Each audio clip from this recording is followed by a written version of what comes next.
Diría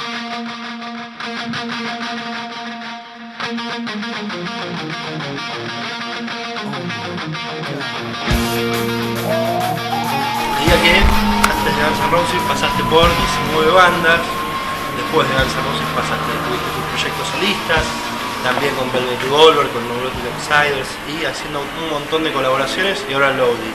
¿Qué es lo que te lleva a seguir estando en el mundo del rock? ¿Qué es lo que te hace quedarte a vos como músico? So he says that you've been in 19 bands before Guns N' Roses, and after that you went through Velvet Revolver, and then I think what other bands you've been in? Outsiders. The Outsiders, and so Snake, yeah. The question is, I wasn't in Slash Snake. On the first CD? No. The one with Eric Dover and No. Neil. Trust me. yeah, he One knows. song? Yeah, so. No.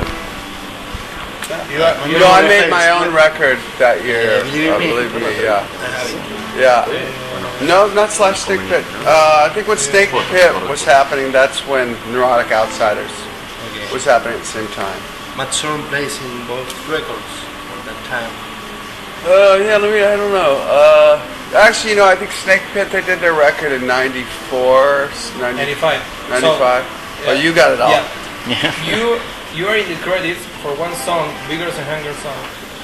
On the credit, like I wrote I didn't mean Slash just borrowed a riff of mine and put it in that song, but I didn't play on it. Or The question is, what makes you keep playing music Yeah, what? in all this time? What thing keeps it's you? what I do. I really don't, you know,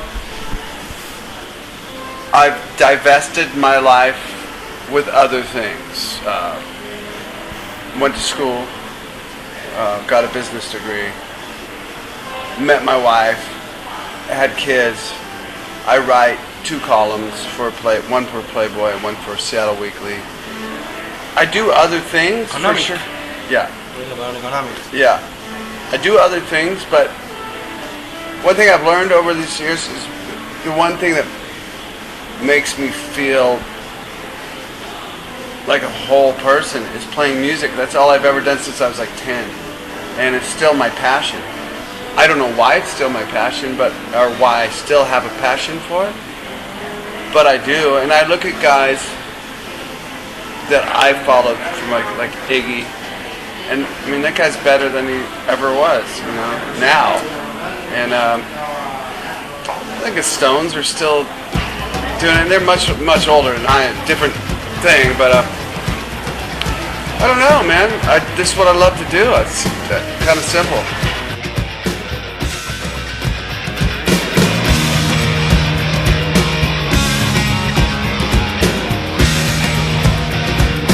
He's asking what will be the difference for you? What does it mean when you work for your own project or your bands, or when you work with other artists and bands, and you know, how does it feel? What's the different feeling for that? Well, I mean, other artists, I've really only played on Iggy's record. In groups like Velvet Revolver. Same feeling. I mean, this isn't my solo band. It's a Loaded. It might appear from the outside that it's my solo band because it does say Duff McKagan's Loaded, but all the songs are written by all of us. It's a democratic situation where we all make the decisions together. I did that once. I did a tour and a record where I was the guy, that Believe in Me record, and it was so hard, like having hired guys. I hated the feeling of it. So it's not that way here. So it's the same feeling with Loaded than it was with Velvet or anything else.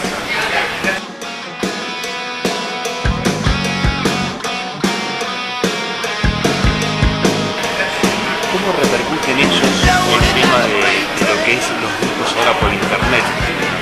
Toda esa cuestión, cómo la manejan ellos, si se adaptan o no, que los discos ya no se vendan en CD, que la gente baje el tema por internet. So what's the feeling, or how do you feel about the new, internet era where people don't buy as many CDs as they used to, and How do you feel about it? Well, it's not so new anymore. It's Yeah. been going on for about 10 years at yeah, least. at least. Yeah. Yeah. That's kind of old news.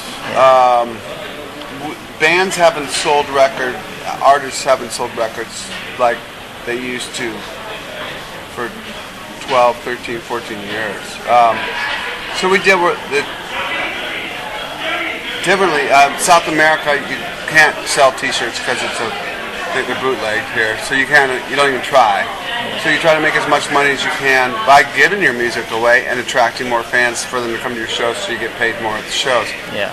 And in other parts of the world, you sell more T-shirts. It's okay now to license your songs out to commercials and ringtones. Where 10 years ago, that was looked at as like in bad taste, like you sold out. Now it's completely okay because we have to make a living. Yeah.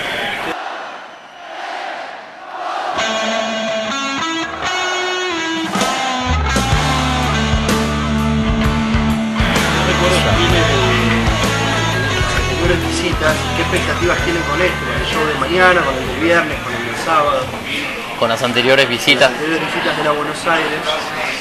And comparing to your other visits here in Buenos Aires, what do you expect for tomorrow or for these shows that you're giving here?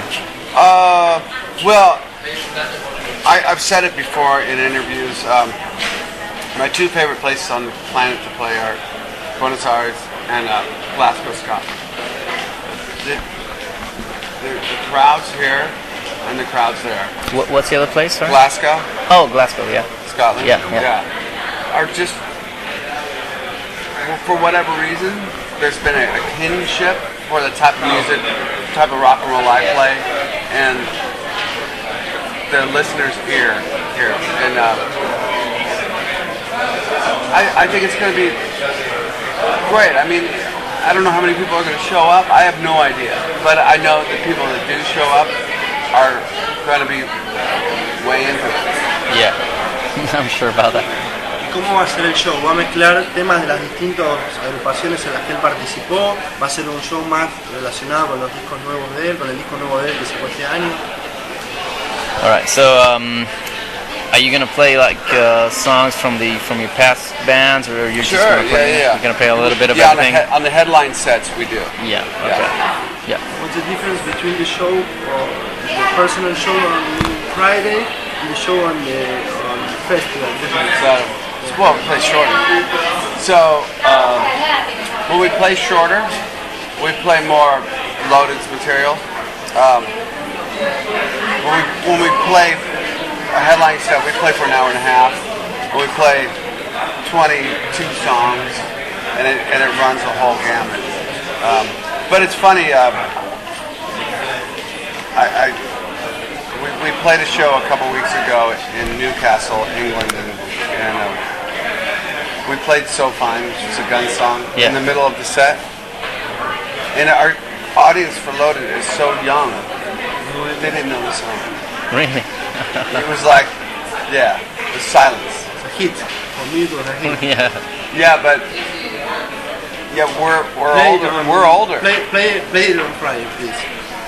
Yeah, I think here it's different, but like places like England and Europe, not so much. Like that, we played So Fine, we played It's So Easy at the end of the set. People didn't know It's So Easy either. They're 16.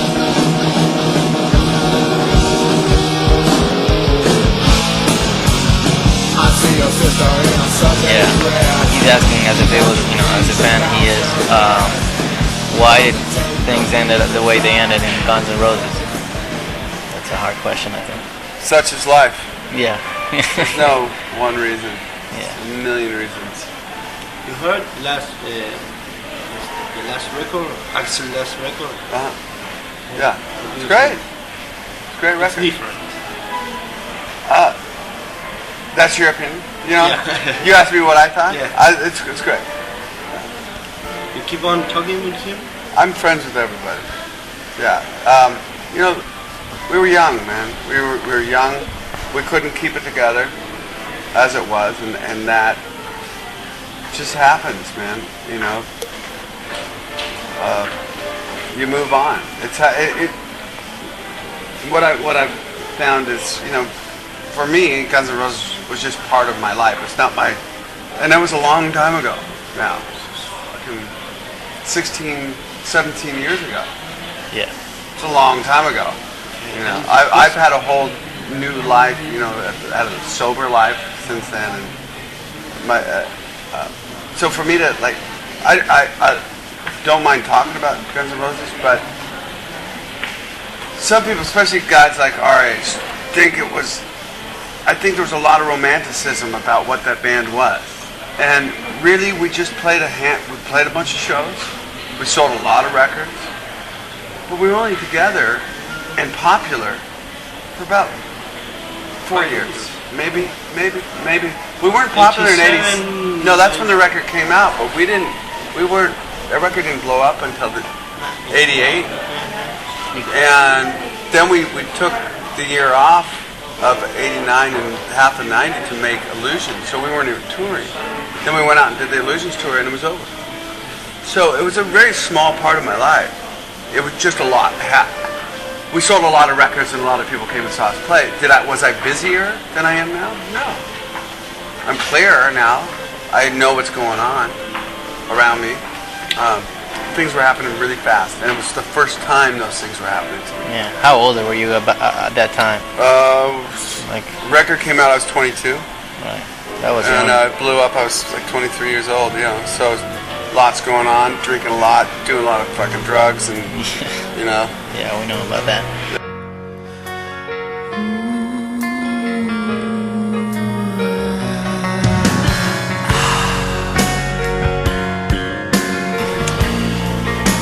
How hard can it be to you know, continue with your own projects and have people you know just follow you, not for what you were but for what you are now? Or the other way around. Yeah, exactly. Other way around, you mean? Right. Yeah. Follow me for what I was and not who I am now. Exactly. Yeah. Yeah. How hard it is to get away from Guns N' Roses and get your own stuff going on. I'm proud of my time with Guns N' Roses, and make no mistake, I wouldn't be playing a gig here if it wasn't for Guns N' Roses. Right. Velvet Revolver wouldn't have been there if it wasn't for Guns N' Roses. You got to start someplace. Right. Yeah. You know, I mean, I wonder how many times when Iggy was trying to have a solo career, he was asked about the Stooges. You are what that first big thing you became. Yeah, right. And that's just life. I mean, it's no big deal. It's fucking great. Yeah. I get to go around the world and play gigs. Yeah.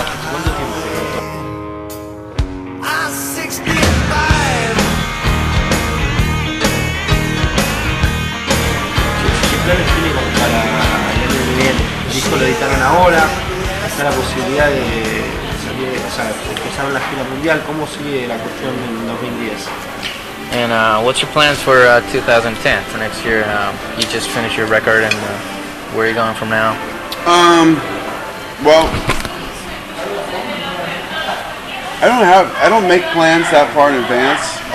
We're gonna make a new record, a new Loaded record. You know, Velvet Revolver could find a singer, so we could get that back up, or none of it could happen. Just thinking a solo album, no? Yeah. So, I don't know. I know I'm gonna make another record, and just keep on doing what I do. I never tried to learn a long time ago in the music business that you can never guess what's around the corner, or try to just put the blinders on.